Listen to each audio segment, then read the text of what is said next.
हमारा एपिसोड वहीं से स्टार्ट होता है जहाँ पर प्रोटेक्टर वू युनशेन से ये कहता है कि चाहे कुछ भी क्यों ना हो जाए, शाओयेन को किल मत करना, क्योंकि शाओयेन के पास एक ऐसी चीज मौजूद है जो कि हमारे हॉल ऑफ सोल्स को काफी ज्यादा जरूरी है। और इसी के साथ ही युनशेन भी उन्हें ये कहता है कि मैं इसे किल नहीं करने वाला, मैं इसे कम से कम जिंदा तो छोड़ ही दूंगा। जिसके साथ ही ये फाइट स्टार्ट हो जाती है जो कि शाओयेन के 2 सॉन्ग फाइट से बढ़कर अभी के लिए 2 जून लेवल पर आ चुकी होती है। और इस फाइट में से निकल रही सारी शॉक वेव सी काफी ज्यादा डिस्ट्रक्टिव होती हैं। जहां पर जैसे ही शाओयेन अपने मास्टर को प्रोटेक्टर वू के साथ फाइट करता देखता है तो उसी के साथ ही मास्टर की हेल्प करने के लिए जाने लगता है, मगर उसी के साथ ही युनशेन उसके सामने आ जाता है और आते ही कहता है आज के दिन मैं ये देखना चाहता हूँ कि दोबारा से कौन तुम्हारी मेरे साथ फाइट करते हुए हेल्प करता है। जिसके साथ ही शाओयेन और युनशेन के दरमियान भी फाइट स्टार्ट हो जाती है। और इसी के साथ ही हम आते हैं मास्टर और प्रोटेक्टर वू की फाइट पर, जहाँ पर मास्टर अपनी सोल बॉडी में होते हुए भी बहुत ही ज्यादा आसानी से प्रोटेक्टर वू के सारे अटैक्स को ही डॉज कर पा रहे थे। और इसी के साथ ही साथ मास्टर उस पर सक्सेसिव ब्लोस भी कर रहे थे, मगर उसी के साथ ही प्रोटेक्टर वो अपने काफी ज्यादा स्ट्रॉन्ग अटैक को यूज करता है। और उसी के साथ ही मास्टर से कहता है आज के दिन तुम्हारा यहाँ से जिंदा बचकर भागना काफी ज्यादा मुश्किल है, तुम्हारी पावर ही इतनी ज्यादा अमेजिंग है कि इसमें कोई शक नहीं कि तुम हमारे हॉल ऑफ सोल से पिछली मर्तबा बचकर भाग गए थे, जो सब के तुमने अपनी हेवनली फ्लेम पर रिलाय करते हुए किया था, क्योंकि हेवनली फ्लेम इंसान को काफी ज्यादा अमेजिंग एबिलिटीज और पावर प्रोवाइड करती है। जिसके साथ ही मास्टर याओ लाओ प्रोटेक्टर वू से कहते हैं जल्दी से अपनी जेन्युइन पावर को लीश करो, क्योंकि अगर तो ऐसा ना हुआ तो फिर आज के दिन युनलैंड क्लैन ही तुम्हारी मरने की जगह होने वाली है और यहीं पर तुम्हारी कब्र बनेगी। जो सुनते प्रोटेक्टर वू कहता है तो क्या तुम्हारी तरह की एक साउल बॉडी मुझे किल करना चाहती है? क्या तुम्हें ऐसा लगता है कि ऐसा करने में तुम कामयाब हो जाओगे? ये सारे ख्वाब देखना बंद कर दो। जिसके साथ ही प्रोटेक्टर वू मास्टर याओ लाओ पर दोबारा से एक और स्ट्रॉन्ग अटैक करता है, जिसकी वजह से इवन मास्टर याओ चैन का प्रोटेक्टिव बैरियर भी टूट जाता है। और इसी के साथ ही दोबारा से प्रोटेक्टर वो अपने काफी ज्यादा स्ट्रॉन्ग अटैक को यूज करने लगता है, जो कि 3 शैकल साउल होता है, जिसमें से ऐसी चेन्स बाहर निकल आती हैं जो कि साउल बॉडीज को कैच करने में प्रोफिशिएंट होती हैं। जिसके साथ ही मास्टर जैसे ही इन सारे अटैक्स को डॉज कर रहे होते हैं तो उसी के साथ ही मास्टर अपनी साउल पावर का यूज करते हुए स्वान रूलर स्वॉर्ड को क्रिएट कर लेते हैं, जो कि आल्सो एक साउल स्वॉर्ड होती है। और इसी के थ्रू मास्टर याओ लाओ प्रोटेक्टर वो के इस अटैक को भी इजीली काउंटर कर लेते हैं। जिसके साथ ही प्रोटेक्टर वो कहता है इस ओल्ड मैन की पावर सच में काफी ज्यादा ग्रेट है। अभी के लिए मुझे समझ आ रही है कि हमारे हॉल ऑफ सोल्स ने 3 प्रोटेक्टर्स को एक ही टाइम पर सिर्फ एक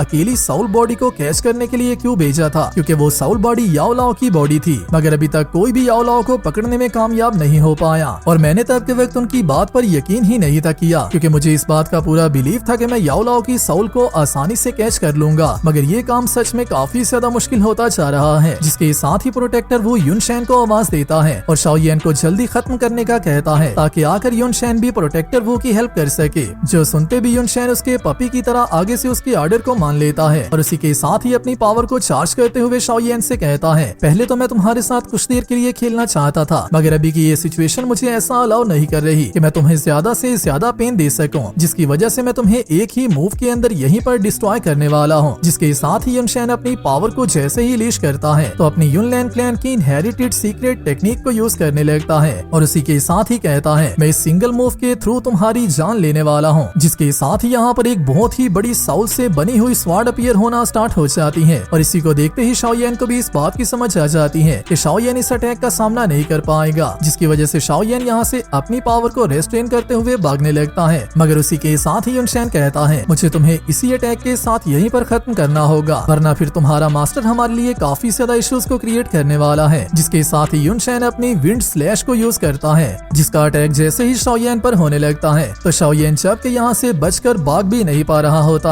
और यहाँ से बाहर जाने का शाओयेन का सारा रास्ता ही रुक चुका होता है, तो उसकी वजह से शाओयेन अपनी सारी पावर को एक साथ यूज करते हुए ओपन माउंटेन सील टेक्निक का यूज करता है, जो कि अर्थ ग्रेड लेवल टेक्निक है, जिसे यूज करने में शाओयेन की अपनी भी काफी ज्यादा एनर्जी लॉस्ट हो जाती है और इसी की वजह से ही युनशेन को दोबारा से काफी ज्यादा सीरियस डैमेज भी होता है, इवन के शाओयेन की अपनी बॉडी से खून तक आने लगता है। जिसके साथ ही युनशेन उससे कहता है मैंने सच में तुम्हें बहुत ही ज्यादा अंडर एस्टिमेट कर दिया हुआ है, तुमने अभी अभी जिस फाइटिंग टेक्निक को यूज किया है वो कोई भी लो लेवल टेक्निक नहीं थी, आखिरकार इतना ज्यादा पावरफुल अटैक तुमने कैसे यूज किया है। मगर बात चाहे जो भी हो, इस तरह की अटैक को यूज करने के लिए काफी ज्यादा डाउशी की जरूरत होती है, तो क्या तुम्हें ऐसा लगता है कि तुम दोबारा से इस तरह का कोई भी अटैक यूज कर पाओगे? जो सुनते शाओयेन उससे कहता है चाहे फिर मेरे पास ज्यादा डाउशी मौजूद ही क्यों ना हो, मगर इतनी पावर मेरे पास अभी भी मौजूद हैं कि मैं तुम्हें इस बात का अंदाजा करवा सकता हूँ कि मौत का मजा कैसा होता है। जो सुनते युनशेन उससे कहता है, हाँ ये बात तो सच है कि जिस कॉम्बैट स्टाइल को अभी अभी तुमने यूज किया है उसे अंडर एस्टिमेट नहीं किया जा सकता, मगर अगर तो तुम इन अटैक्स के साथ मुझे बीट करना चाहते हो तो फिर ये तुम्हारा एक ख्वाब ही रहने वाला है।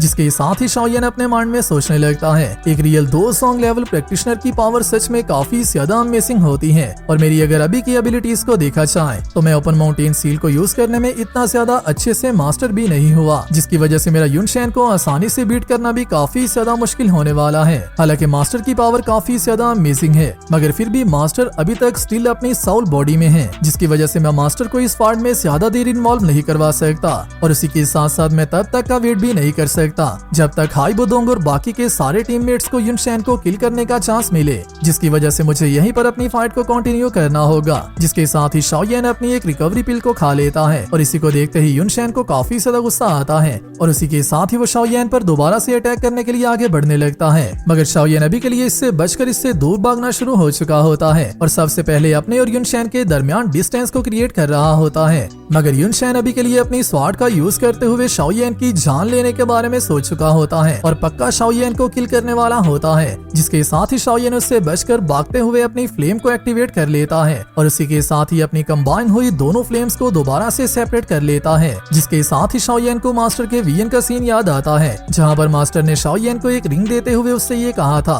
कि इस रिंग में मेरी बोन चिलिंग फ्लेम की थोड़ी सी पावर मौजूद है। अगर तो हमारे बैटल करते हुए हॉल ऑफ सोल्स के किसी भी इंसान ने तुम्हारी बैटल के दौरान आकर इंटरफेयर करने की कोशिश की तो मुझे ऐसा लगता है कि मैं तब के वक्त तुम्हारी हेल्प नहीं कर पाऊंगा, जिसकी वजह से तुम्हें इस फ्लेम को अपने पास स्टोर रखना होगा और आने वाले बेहतर चांस को देखते हुए इसे यूज करना होगा। जिसके साथ शाओयन मास्टर का फ्लेम देने का शुक्रिया अदा भी करता है और उसी के साथ ही अपने इन तीनों फ्लेम्स को कंबाइन करना शुरू कर देता है, जिसे देखते ही युनशेन भी काफी ज्यादा शॉक होता है और उसी के साथ ही कहता है, क्या तुम दोबारा से इस अटैक को यूज करना चाहते हो, मगर मैं तुम्हें ऐसा नहीं करने देने वाला। जिसके साथ ही युनशेन शाओयन के पीछे दोबारा से लग जाता है, मगर इससे पहले कि वो शाओयन के करीब पहुंचे, शाओयन की स्टोरिंग में से एक ऐसी बोतल निकलकर बाहर आ जाती है जिसमें कि शाओयन की कंबाइंड ग्लास लोटस फ्लेम की पावर मौजूद थी और जैसे ही आते ही युनशेन की बॉडी के साथ टकराती है तो उसी के साथ ही एक बॉम्ब की तरह एक्सप्लोड हो जाती है, जिसकी वजह से शाओयन को कुछ सेकंड का टाइम और मिलता है और युनशेन 1 या 2 सेकंड के लिए रुक जाता है, मगर उसके बाद भी युनशेन इस रेड को नहीं छोड़ता और दोबारा से शाओयन के पीछे लग जाता है। जिसके साथ ही शाओयन अपनी नेक्स्ट बोतल को युनशेन पर ड्रॉप करता है जिसमें कि ग्रीन लोटस कोर फ्लेम की पावर मौजूद होती है और ये भी एक्सप्लोड हो जाती है, मगर इससे युनशेन बच जाता है। जिसके साथ दोबारा से जैसे ही युनशेन आकर अपना फाइनल अटैक करने लगता है तो उसी के साथ ही शाओयन एक ही टाइम पर 4 से 5 बोतल्स को ड्रॉप कर देता है, जिसमें से और भी ज्यादा स्ट्रॉन्ग एक्सप्लोजन निकलता है। मगर उसी के साथ जैसे ही युनशेन इस अटैक को डील कर दोबारा से शाओयन के पीछे जाने लगता है तो तब तक शाओयन की टेक्निक कंप्लीट हो चुकी होती है। जिसके साथ ही शाओयन कहता है, आज से 3 साल के दरमियान का सारा रिवेंज आज के दिन यहीं पर खत्म होता है और इसी के साथ ही शाओयन अपने एंग्री बुदा लोटस फ्लेम कोर को युनशेन पर शॉट कर देता है, जिसमें कि अभी के लिए बोन चिलिंग फ्लेम और फॉलन हार्ट फ्लेम जैसी डिस्ट्रक्टिव फ्लेम्स भी मौजूद होती हैं और ये टोटल 3 फ्लेम्स का कॉम्बिनेशन होता है जिसकी डिस्ट्रक्टिव पावर सच में काफी ज्यादा स्ट्रॉन्ग होने वाली है, जिसे देखकर इवन युनशेन को भी अपनी मौत नजर आ चुकी थी और युनशेन को इस बात का अच्छे से पता था कि वो इस अटैक से नहीं बच सकता और युनशेन का लास्ट टाइम आ चुका हुआ है। मगर क्या युनशेन जिंदा बच पाएगा या फिर नहीं, इसके बारे में हम लोग नेक्स्ट वीडियो में जानेंगे। इसी के साथ ही हमारा आज का ये एपिसोड यहीं पर कंप्लीट होता है। वीडियो अच्छी लगी है वीडियो को लाइक कर दो और नेक्स्ट आने वाली वीडियो के लिए चैनल को सब्सक्राइब लाजमी कर लेना। मैं मिलता हूँ आप सबसे नेक्स्ट वीडियो में, तब तक अपना और अपने प्यारों का ख्याल रखियो।